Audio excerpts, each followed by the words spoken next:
सिद्धेभ्यः ओम नमः सिद्धेभ्यः ओम नमः सिद्धेभ्यः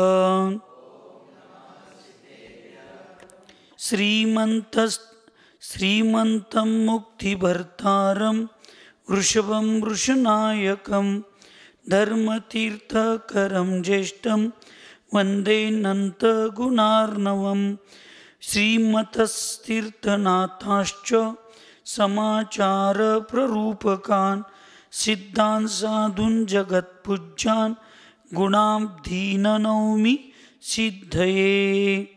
पंच परमेष्टि भगवान की, अहिंसामय विश्व धर्म की, सिद्धांत शास्त्र की,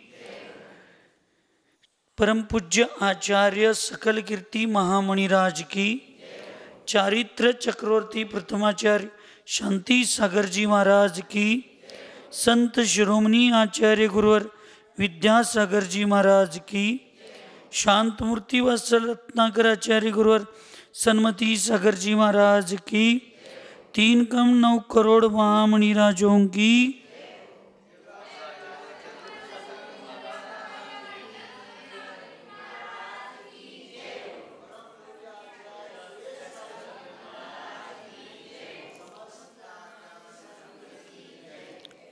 काही जरी केलं तर चुकल्यावर शिक्षाही फिक्स आहे. किती पण मोठ्यानं जयकारा घाला. कुठं आलोय? आचार्य भगवंत सकल कीर्ती महामणिराज मोलाचार प्रदीप या महान ग्रंथामध्ये पूर्वचर्चेमध्ये पूज्य आचार्य सुयश सागर महाराजांनी सांगितलं की एकट्या विहार करण्यामध्ये किती दुःख आहे, किती कष्ट आहेत. अचेतन वस्तूंच्या पासून दुःख आहे. चेतन द्रव्य म्हणजे शत्रू, पशु, पक्षी, दुर्जन लोक, अशा अनेकांच्या पासून आपल्याला होणारे दुःख आहेत. रोग, आजार, ह्या परिचयांच्या पासून होणारे दुःख आहेत. आणि या वेळेला आपल्याला स्थिर करण्यासाठी, आपल्याला संयोग करण्यासाठी आणि परावलंबन जीवनापासून दूर राहून स्वावलंबन जीवन जगण्यासाठी एक कोणीतरी जीवनामध्ये आपला सहयोगी, साथीदार, जोडीदार असावा. हे व्यवहारामध्ये जर सांगितलं असेल तर धर्माच्या कार्यामध्ये तर हे सिद्धच आहे. आणि म्हणून सम्यक दर्शनाने श्रेष्ठ असणारा असा जो जीव ह्या पंचम कालामध्ये मुनी अवस्थेत तो एकटा फिरत नाही, अशी भावना या ठिकाणी आचार्यांनी सांगितली. आता सांगतात शिथिल मुनी अन्य की सहायता नाही चाहता. त्याला दुसऱ्याच्या मदतीची अपेक्षा असत नाही. का असत नाही? कारण माझ्या एवढा शहाणा आणि माझ्या एवढा कर्तृत्ववान तो दुसऱ्याला कोणाला मानतच नाही. अहंकार असतो, हट्ट असतो की मला कोणाची गरज नाही. आचार्य काय सांगतात बघूया. कश्चित गौरव को मंदो ग्रद्धिक कुटिलाशय दृक्च्युतो विषयासक्तो मायावी शिथिलोधम आलस्य ग्रसितो लुब्धो निर्धर्म पापधीषट स्वेच्छाचारणशीलोत्र संवेगादि गुणातिगा कुशील कुत्सिताचारो जिना ज्ञा दुर्गो निजे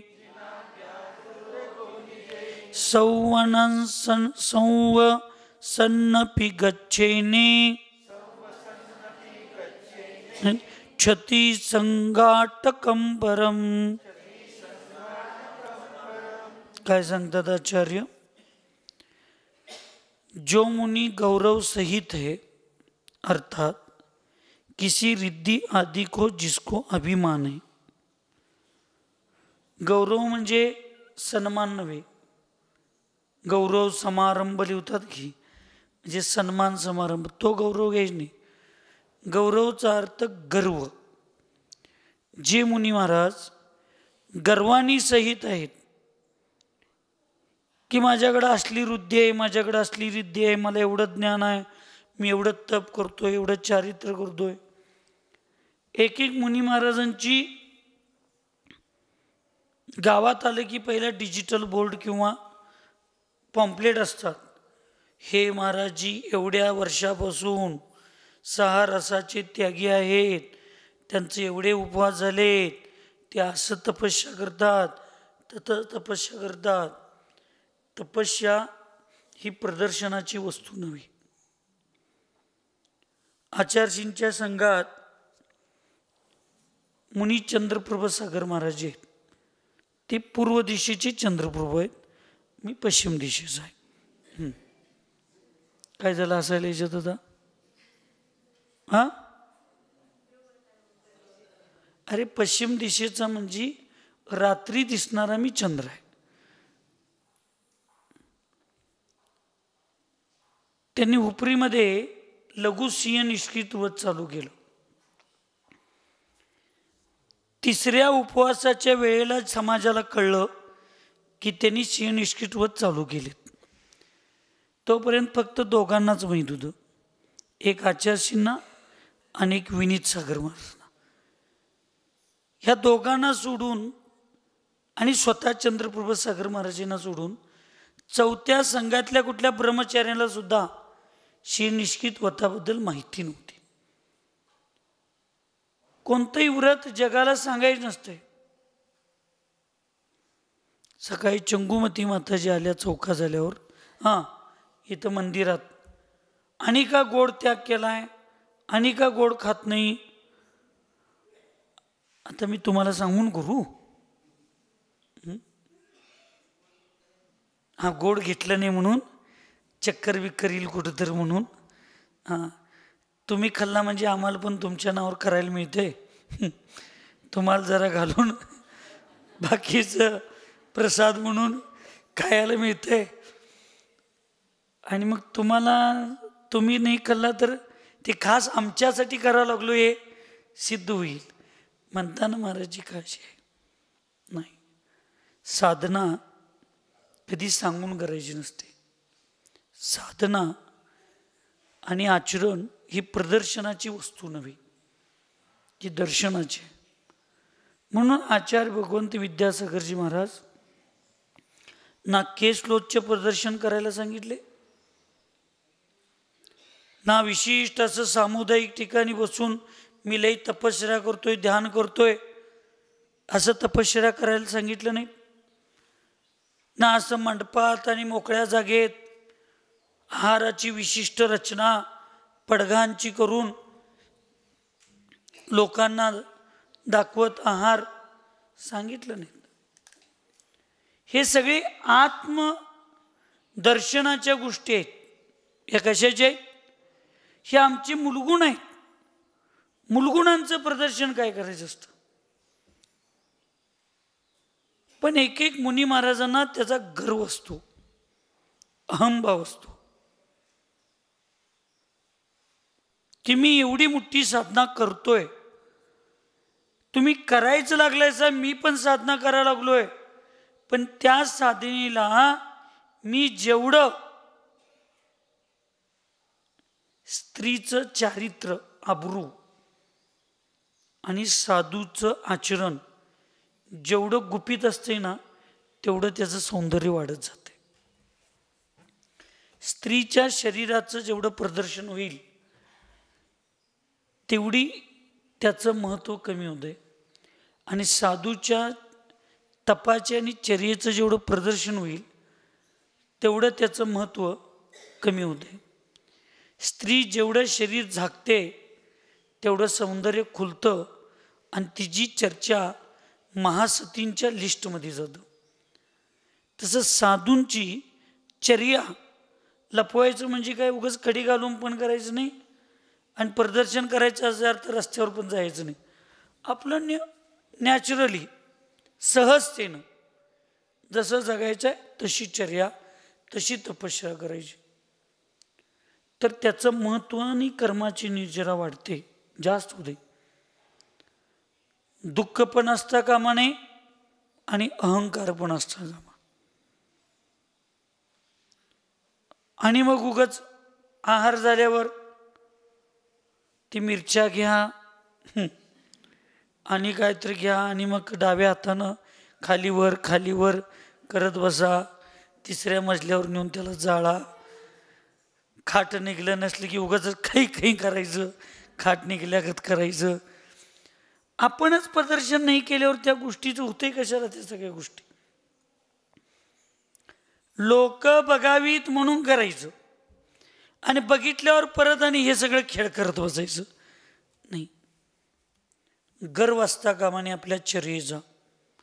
सम्यक दर्शनाच्या 8 दोष मदामध्ये रूपमद आहे, पूजामद आहे. हे असता कामा नये. कशाचाच मद असता कामा नये. ना ज्ञानाचा मद असता कामा नये, ना पूजेचा असता नाही, ना तपश्चर्येचा नाही, ना शक्तीचा नाही, ना सन्मानाचा नाही. कशाचाही मद असता कामा नये. ते सम्यक दर्शनाचं लक्षण आहे. पण इथं साधूंना, काही लोकांना गर्व असतो, रिद्धीचा, वाक्य चातुर्याचा, वाक्य सिद्धीचा अभिमान असतो. जो मंद बुद्धी है, लोभी है, हृदय का कुटिल है, जे मूल सम्यक ज्ञानापासून ज्याची बुद्धी मंद आहे. लोभी म्हणजे मोह आहे, लोभ आहे. मी सकाळी अध्यक्ष उपाध्यक्षांना जरा कावलो, जरा वाईट वाटलं त्यांना. मग मी उपाध्यक्षांना म्हटलो, राग आलं काय? 1 नाही 2 नाही असं बघाल ते. मी म्हटलं राग आला तर मारणार असलीस तर मार, पण हातातल्या पाटल्या फेकून मार, कशान पण मारू नकोस. म्हणजे मार खाल्ल्यावर पण फायदा व्हायला पाहिजे. काय व्हायला पाहिजे? त्याच्यात सुद्धा आपला फायदा व्हायला पाहिजे. आपण व्यापारी लोकांगत नको तिथं व्यापार करायचं नाही. खरा व्यापारी कोणाला म्हणायचं? कविता का की व्यापारी खरा तोच विकास भैयाला सुद्धा कंगवा विकत घ्यायला लावायला पाहिजे. विकास भैयाला सुद्धा, म्हणजे डोकीला ज्यांना केस नसतात अशा व्यक्तीला सुद्धा कंगवा विकत घ्यायला पाहिजे. आमच्याकडं देऊ तो व्यापारी. आता केस नसणारा टकला व्यक्ती कंगवा घेऊन काय करणार? तर तो व्यापारी सांगतोय ह्या कंगव्यावर एक तेलाची बाटली फ्री आहे. ते तेल लावलं की डोकीला मग केस आल्यावर कंगवा कुठं उडकत बसणार? म्हणून दोन्ही संगत घ्या. हा, ही कला असते. तसे इथं काय सांगितलं? मंदबुद्धी शास्त्रात तेवढीच आमची, बाहेर उलाढालीमध्ये बुद्धी प्रचंड चालते अशा लोकांची. पाहिजे तिथं कमी, नको तिथं जास्त. ज्यांची बुद्धी चालते त्यांना जन्मताच बंडू आणि खंडू म्हणतात असं डिग्रजवाले म्हणत होते. मग असा तो लोभी आहे मुनी महाराज. हृदय का कुटील आहे. हृदयानं काय कुटील, आत एक, बहिर एक, वचनात एक, आचरणात एक, पोटात एक, वटात एक म्हणतात की नाही, तसं. कुणासारखं? आपल्यासारखं. दीक्षा घेणारच आहे की असं नुसतं म्हणायचं. कशानं? ओटानं. आणि पोटात काय? पोता पाहिजे, नातू पाहिजे, नातूला पोरगं व्हायला पाहिजे, मग आम्ही दीक्षा घेणार. नाही, पोटात एक ओठात एक मनात एक असता का म्हणे. किमान साधूंचं जीवन, सम्यक दृष्टी व्यक्तीचं जीवन मोकळ्या पुस्तकासारखं पाहिजे. कोणी यावं, कोणी उघडावं आणि कधीही बघावं. कवरच असता कामा नये त्याला.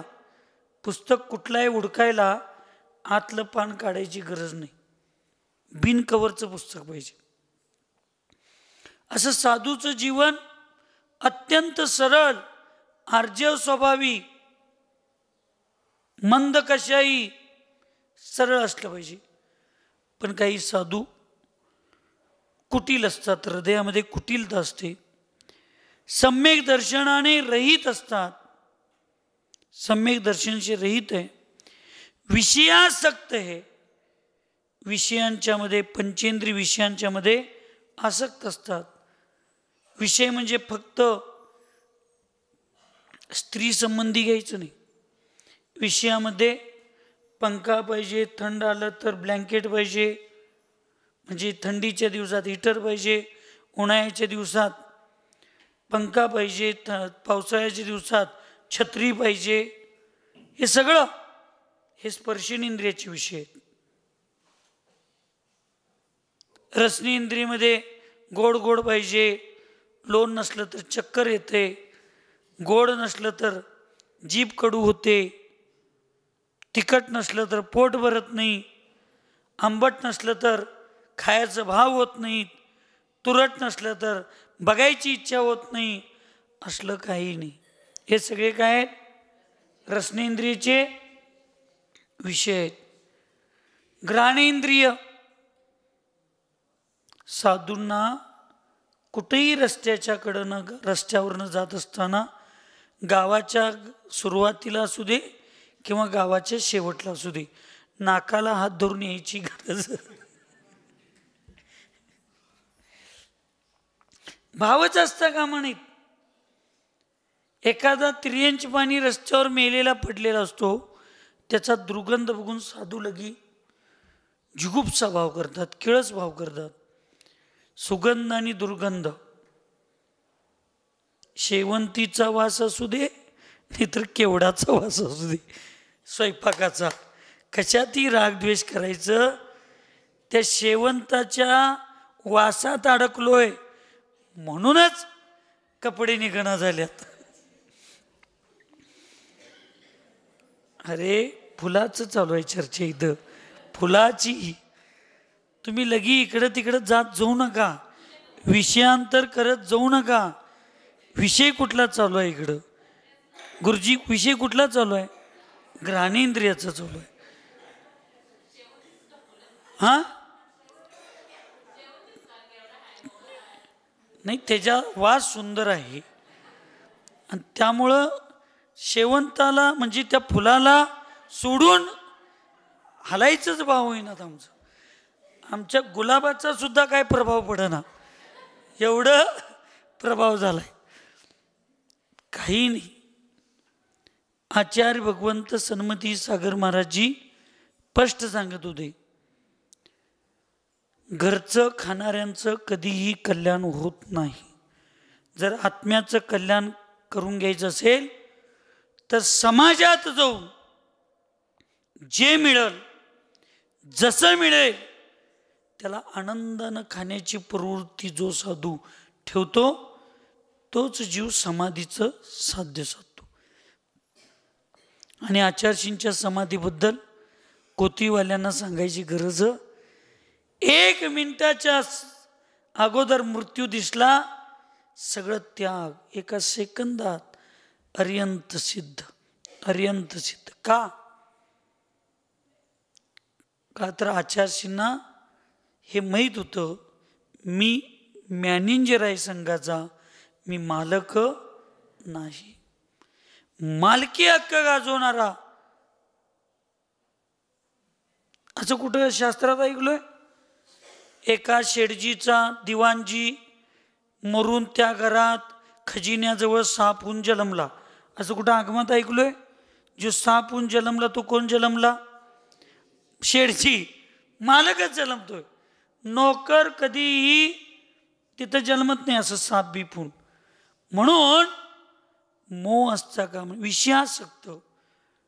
डोळ्याची विषय काळा पांढरा हिरवा या रंगामध्ये वरच्या रंगाशी भुललास तू, मग पिंजऱ्यातल्या मास्तरसारखं काय होतं असं तू आणि काय झाला असं तू. अरे वेड्या कसा वाया गेला असं तू. असं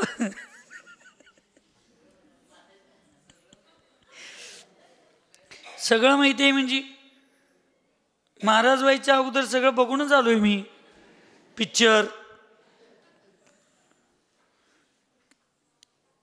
आणि ते बघून मला वैराग्य झालं. खरं तुम्ही त्याचं कॉपी करून बघत बसताय नाही काय राहिले काय म्हणून. हे चक्षु इंद्रियाचे विषय. कर्णेंद्रियाचे चांगले स्वर, चांगला आवाज, कौतुक केलं की आनंद येतोय, कावलं की वाईट वाटतंय. पिंची घेताना हसत हसत घेतलो 1 नोव्हेंबरला. आज सकाळी पिंची घेताना उद्गार काढणारा चंद्रपूजाकरच होता. आज सकाळी कावताना कोण होतं? चंद्रपूजाकरच होतं. पण पिंची घेताना कौतुक केले. आमच्या महाराजांच्या सारखं महाराजच नाही. आणि आज सकाळी एवढं करून पण बाबा आम्हालाच कावतोय. म्हणजे याचं चांगले शब्द आले की आनंद होतो, चुकीचे शब्द कानावर पडले की त्रास होतो. ह्याला म्हणायचं पंचेंद्रिय आसक्त. याला काय म्हणायचं? पंचेंद्रिय आसक्त. पण अध्यक्षबाई, तुम्ही लोक मला असं वागायला लावता. तुम्हीच लोक गाणं म्हणताय की नाही? कधी कभी तो ये बाबा माझी बन जाते, कभी तो ये बाबा साथी बन जाते, उंगली पकड़ मेरी रस्ता दिखाते चलना. कोण म्हणते गाणं? तुम्ही श्रावक लोकच म्हणताय की नाही? मग आम्हाला तुम्ही सांगताय आम्ही चुका लागलो की बाप होऊन आम्हाला मारा, आम्ही रडा लागलो की आई होऊन डोळ्यातले अश्रू पुसा, आम्ही दुःखात असलो की मित्र होऊन मार्गदर्शन करायला, रक्षाबंधन भाऊबीजीची चांगल्या चांगल्या सगळं पात्र करायला पाहिजे. तसं आपण पण गुरूंच्या पुढं सगळं पात्र निभवायला पाहिजे. गुरूंच्या समोर योग्य वेळी मुलगी होऊन जायचं, गुरूंच्या समोर योग्य वेळी आई होऊन जायचं, गुरूंच्या समोर योग्य वेळी बहीण होऊन जायचं, गुरूंच्या वेळी योग्य वेळी. मी काय कॅमेऱ्याच्या पुढे सांगायला लागलो, मैत्रींचा अर्थ लोकांनी मित्राचा अर्थ फक्त विषय वाचण्यासाठी लावला असं नसतंय, लक्षात ठेवा. श्रीकृष्णाचा सुद्धा मित्र सुदामा होताच ना. द्रौपदीच्या अब्रूला वाचवणारा श्रीकृष्ण कधीही द्रौपदीला सखीशिवाय बोलवला नाही. त्या द्रौपदीच्या आणि श्रीकृष्णाच्या त्या सखी शब्दाच्या नात्याला सगळ्या कौरवांनी चुकीचा अर्थ लावला. शकुनी मामानं त्याची अवस्था कशी झाली. पण वास्तविक द्रौपदीवर सत्यभामापेक्षा, सख्या बहिणीपेक्षा जास्त प्रेम, जास्त माया, जास्त आस्था त्या श्रीकृष्णाची सख्या बहिणीपेक्षा जास्त होती. म्हणून मित्रमैत्रीण म्हटले की त्याच्यामध्ये काय कायमच वाईट भावना करायच्या नसतात. संकटामध्ये जो चांगला सल्ला देतो, आधार देतो, संकटाच्या काळी उपयोगाला पडतो, तो खरा मित्र असतो. त्यामुळे आपण गुरूंच्या मध्ये सगळे कर्तव्य आपण बघायला पाहिजेत आणि गुरूंनी आपल्या शिष्यांच्या मध्ये, भक्तांच्या मध्ये ही सगळी नातं बघायला पाहिजेत, त्यावेळेला प्रत्येक वेळेला योग्य वेळेला योग्य नात्याचा अधिकाराचा अवलंबन करून समोरच्यांना जीवन चांगलं करण्याची भूमिका असो. तुम्हाला सूचना या लागल्यात म्हणजे मला पण सूचना या लागलीत. या घराकडे वेळ झालाय. मायाचारी आणि काय मायाचारी, मनात एक वचनात एक आचरणात. शिथिल, शिथिल आहे, नीच है, आलसी है, लंपटी है, धर्महीन है, पापी है, मूर्ख है, जो इच्छानुसार अपने आचरण करता है, स्वैराचारी है, संवेग आदि गुणों से रहित है, कुशील है, कुत्सित है, कुत्सित आचरणों को पालन करने वाला है और भगवान जिनेन्द्र देव की आज्ञा से दूर रहता है. ऐसा कोई मुनि अपने गच्छ में, गच्छचा अर्थ काय, 7 पेक्षा जास्त मुनी राहतात त्याला काय म्हणायचं, गच्छ म्हणतात. आणि 3-4 मुनी राहतात त्याला काय म्हणायचं, गण म्हणतात. तर अपने गच्छ में रह जाए, वहाँ निवास करता हो, तो वह अन्य किसी की भी सहायता नहीं चाहता, क्योंकि वह शिथिल स्वयं क्या है, शिथिल है. तो कुणाच्यात मिसळत नाही. कायम संघात जरी असला तरी स्पेशल खुली पाहिजे. संघात जरी असलं तरी कुणाच्यात बसायचं नाही, उठायचं नाही, कुणाच्या मदतीच्या अपेक्षा नाही, कुणाचं मार्गदर्शन घ्यायचं नाही. मी कुणाच्या खोलीत जाणार नाही, माझ्या खोलीत कोण यायचं नाही. का तर स्वतःच्या शिथिलतेचं काय होतंय, प्रगटीकरण होतंय. म्हणून एकटं राहिल्यानंतर हे सगळे दोष येण्याची शक्यता असतात. म्हणून साधूंनी एकटं विहार करायचं नसतं. तुमच्या गावात एकटे साधू आले की त्यांचं 2-3 दिवस आहार करणे, त्या साधूंच्यापाशी एकांतात जाणे, आगमाचं प्रमाण देऊन त्यांना एकांतात फिरण्याचं कारण विचारणे. खरोखर ते कारण दूर करण्याची आपल्याकडे क्षमता असेल तर त्यांना सहकार्य करणे, त्यांची सेवा करणे, त्यांची वयावृत्ती करणे, त्यांच्या वतीनं त्यांच्या गुरूंना जाऊन निवेदन करणे किंवा अन्य संघातील साधूंना निवेदन करून एकट्या फिरणाऱ्या साधूंच्या सोबत कोणीतरी जोडून देण्याचा प्रयत्न करून त्या साधूंच्या रत्नत्रयाला स्थिर करण्याचा प्रयत्न करणे, हे सम्यक दृष्टीचं लक्षण आहे. त्या एकट्या फिरणाऱ्या साधूचा तिरस्कार, त्याची निंदा आणि त्याचा अपप्रचार करणं हे सम्यक दृष्टीचं कर्तव्य नाही. म्हणून आपण सगळ्यांनी या गोष्टी समजावून घेऊन आपल्या सम्यक्त्वाला सुरक्षित ठेवण्यासाठी इतरांना संयोगाच्या आणि कर्तव्याच्या भूमिकेत आपण जगलं पाहिजे, अशी मंगलमय भावना या ठिकाणी करून सुखी रहे सब जीव जगत में, कोई कभी न घबरावे, वैर पाप अभिमान छोड़ जग, नित्य नई मंगल गावे. ओम नमः. सबको क्षमा, सबसे क्षमा.